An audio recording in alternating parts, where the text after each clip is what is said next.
Now this is where I feel that the computer is lacking in intelligence and strategy.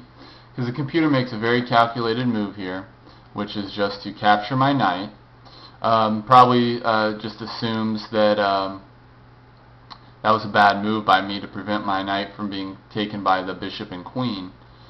However, that's I completely planned on white doing that and knew what my response to that move would be. So he captures my knight. Now, I move my knight here to g4. And what's that do? Well, by moving my knight, I'm now attacking mainly his h2 pawn. Also getting my knight in more of an attacking position on his king side. But it's a double attack essentially, because now I've opened up this diagonal, and now my queen is threatening his knight, and his knight is hanging. So white could try to move a pawn up and threaten my knight. He's still going to lose his knight. If he captures my pawn down here, he's still going to lose his knight. He can move his knight away, but then I've already accomplished what I wanted by developing my knight closer to white's king side and freed up this diagonal for my queen to come out and attack. So that was just a good move for me all around, because no matter what white does here, it gives me an advantage.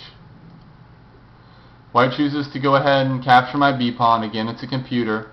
It figures it just captured a knight and a pawn. Mathematically, that gives it a huge advantage over black. So it chooses moves like that instead of more strategical moves.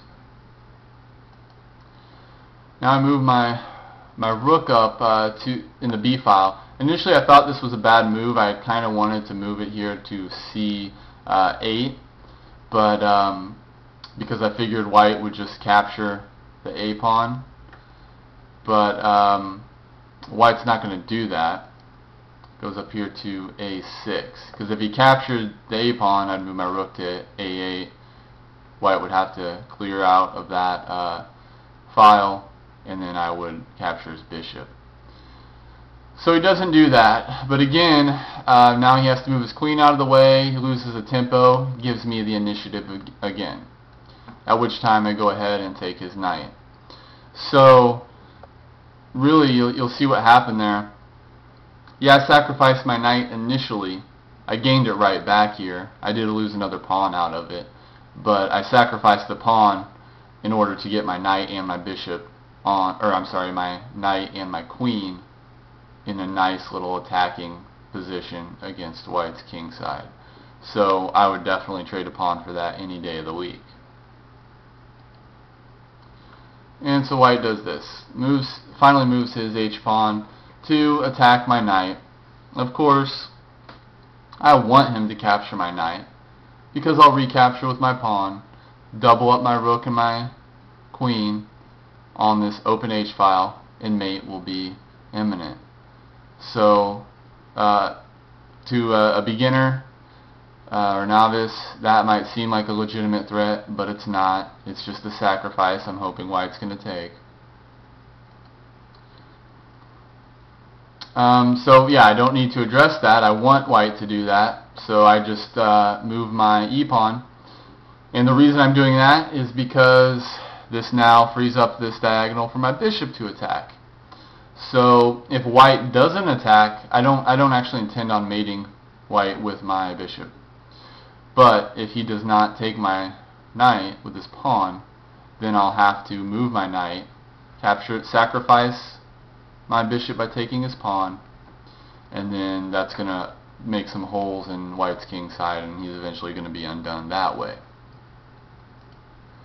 Now white makes another somewhat aggressive move here. He takes my pawn over there on a7, threatening my rook. Now I can't focus on this attack over here anymore, because obviously white's next move would be to capture my rook, skewer my king, and then take my other rook, and then my whole kingside attack is pretty much shot that way as well.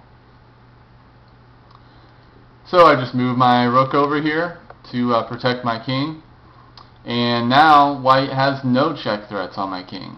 So white's in real trouble here, because Now all he can focus on is really defensive moves and trying to protect his king from mate.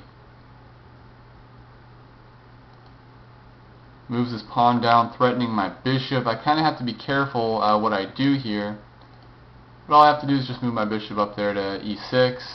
Still on this diagonal. Now it's not being threatened. Yeah, white can take my c pawn, but he's still not going to be able to check my king right away.